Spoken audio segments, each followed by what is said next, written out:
Movie की शुरुआत में हम एक शॉपकीपर को देखते हैं जो अपने बेटे गेंगडू को बियर्स के कुछ कैन देता है और उसे कहता है कि ये कस्टमर्स को देकर आओ। लेकिन जब वो वहां पर जाता है तो सभी लोग एक अजीब से क्रीचर को देख रहे थे जो एक ब्रिज के साथ लटका हुआ था और देखते ही देखते वो क्रीचर पानी में चला जाता है। सभी लोग बहुत ज्यादा हैरान थे कि आखिर वो अजीब सी दिखने वाली चीज क्या थी। लेकिन अगली पल वो क्रीचर पानी से बाहर आ जाता है और सभी लोगों पर हमला कर देता है। उस क्रीचर के सामने जो भी इंसान आता वो उसे मार देता जिससे वहां पर अफरा तफरी मच जाती है। सभी लोग बहुत ज्यादा डर चुके थे।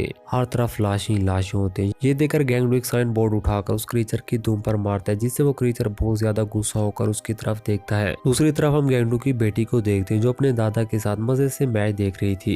लेकिन मैच देखते हुए बोर हो जाती है और शॉप से बाहर आती है तो वो क्रीचर उस पर हमला कर देता है और उसे अपने साथ लेकर रिवर में कूद जाता है। और बेचारा गैंगडू ये देखता रह जाता है क्योंकि वो चाहकर भी कुछ नहीं कर सकता था। इसके बाद वहां पर मिलिट्री आ जाती है और सारे इलाके को पूरी तरह से सील कर देती है और जितने भी लोगों को उस क्रीचर ने जख्मी किया था या किसी भी तरह से उस क्रीचर के कांटेक्ट में आए थे, आर्मी उन सभी लोगों को एक अलग हाल में बंद कर देती है जहां पर उन सभी लोगों की तस्वीरें लगी हुई थी जिनको उस क्रीचर ने मारा था। और जब गैंगडू अपनी बेटी की तस्वीर देखता है तो वो बहुत जोर से रोने चिल्लाने लग जाता है। लेकिन तभी वहां पर आर्मी के कुछ लोग आते हैं जो उन्हें बताते हैं कि तुम सब लोगों को तब तक यहाँ पर रखा जाएगा जब तक तुम सभी लोगों का सही से चेकअप नहीं होता क्योंकि इस क्रीचर का वायरस बहुत ज्यादा खतरनाक है। लेकिन तभी गैंगडू को एक अननोन नंबर से कॉल आती है। जब वो कॉल पिक करता है तो आगे से उसकी बेटी बात करता है। वो गैंगडू को कहते हैं कि डैड प्लीज मुझे बचा लो नहीं तो वो जानवर मुझे खा जाएगा और मैं इस वक्त शहर के सबसे बड़े ब्रिज के नीचे हूँ। अब गैंगडू उसका भाई और डैड किसी तरह वहाँ से भाग जाते हैं और बाहर निकल आते। इसके बाद वो हथियार लेकर उस जगह की तरफ निकल पड़ते हैं।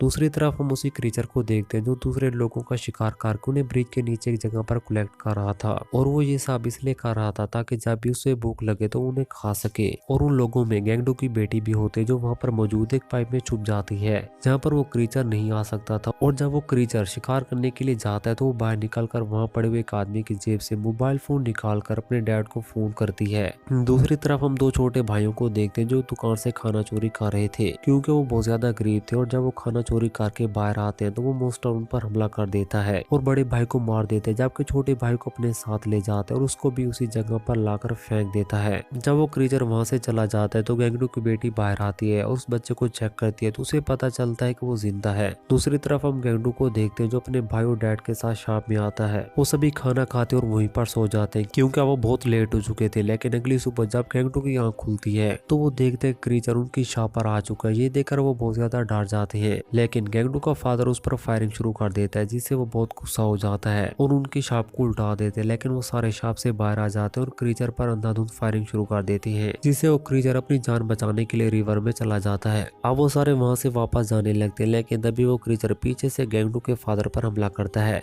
गैंगडू का फादर उस क्रीचर को अपने निशाने पर लेते हैं लेकिन उनकी गन में गोलियां खत्म हो चुकी थी। वो क्रीचर बड़े जोर से गैंगडू के फादर को हिट करता है और वापस पानी में चला जाता है। लेकिन जब गैंगडू अपने फादर को चेक करते हैं तो उसे पता चलता है कि वो मार चुकी हैं। और तभी वहां पर पुलिस भी आ जाती है और गैंगडू खुद को पुलिस के हवाले कर देते हैं और अपने बहन और भाई को वहां से भागने के लिए कहते हैं। वो दोनों ना चाहते हुए भी वहां से भाग जाते हैं। इसके बाद गैंगडू का भाई एक हैकर के पास आता है और उसे अपनी भतीजी की कॉल ट्रैक करवाता है और वो लोकेशन अपनी बहन को सेंड कर देते हैं। अब गैंगडू की बहन उस ब्रिज के नीचे पहुंच जाती है और अपने तीर कमान से उस मॉन्स्टर का निशाना लेने लगती है। लेकिन वो क्रीचर उसे हिट करते और वहां से भाग जाता है। दूसरी तरफ हम गैंगडू की बेटी को देखते हैं जो उस छोटे बच्चे के साथ मिलकर वहां मौजूद सभी लोगों की शॉर्ट्स को मिलाकर एक रस्सी बनाती है और उसे ऊपर जाली पर फेंकती है ताकि वो वहां से निकल सके। लेकिन वो रस्सी छोटी होती है और बदकिस्मती से उनका हाथ वहां तक नहीं पहुंच पाता। दूसरी तरफ हम गैंगडू को देखते हैं जिस पर साइंटिस्ट एक्सपेरिमेंट कर रहे थे। लेकिन वो किसी तरह वहां से भाग जाता है और जगह तक पहुंच जाता है जहाँ उसकी बेटी थी।